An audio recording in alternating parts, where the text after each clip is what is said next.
So considering the only thing we can be absolutely sure regarding the US election being that the Democrats cheated pretty fucking hard, I want to talk about COVID again. No doubt many of you are not particularly happy with the grand return of the lockdowns and Sleepy Joe's plan to lock everything even harder. Not because of the coup, mind you, it's just that the Chinese masters need the US economy down in the dumps again. But that's not even close to being the real danger. What I'm thinking about is the monstrous Pandora's box of health passes. You might have seen them popping up on the internet. The idea is, private corporations will now be able to demand you show your vaccination and or medical history through an app. If you do not comply or do not have the app, you can legally be refused service and even access to the grounds because you represent a grave public health risk. For those of you who don't know, the business model of Google, Twitter, Facebook and all of the other tech giants is predicated upon the capacity to collect your personal information and use it either through targeted marketing, which I have no problem with in and of itself. I'd rather have a GPU ad than a tampon one, for example, or selling the data to the highest bidder. You might be thinking this is just going to be a case of health pass companies collecting and selling your data then. What would be new? Problem is, you'd be dead wrong. We already know full well the shops and services we use day to day and the supply chain attached to them are really subsidiaries of bigger companies or investment funds, which are themselves subsidiaries of subsidiaries until you reach the top of the pyramid, where you can see that the mega corporations selling you all of your necessities can really be counted on your fingers. For example, 23andMe, Ancestry.com, etc.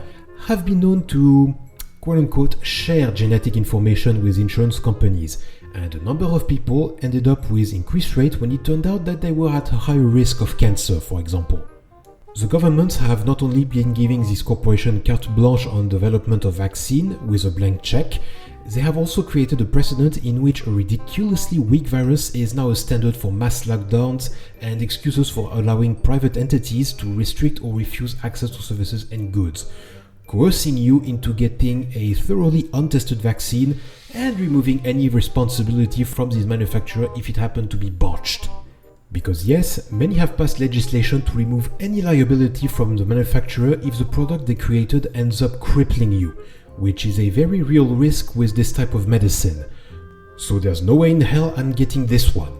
So now please imagine what will happen when one of these mega corporations owns both the vaccine manufacturer and one of the big retailers. Right now, COVID is all the rage, even though, like I predicted all the way back in April, the actual deaths for the year are not going to be any higher than any other year, as confirmed by the statistics of Stat Canada and also in the US by the Johns Hopkins Hospital, we know on the paper that was promptly removed. But what of the next? Back in the beginning of the year, we were already quote-unquote warned a swine flu had the potential of becoming the next pandemic. So this means all of these governments and pharmaceuticals already have another one chambered. If these health passes are allowed to take hold, governments will not even have to inoculate kids in secret like in DC.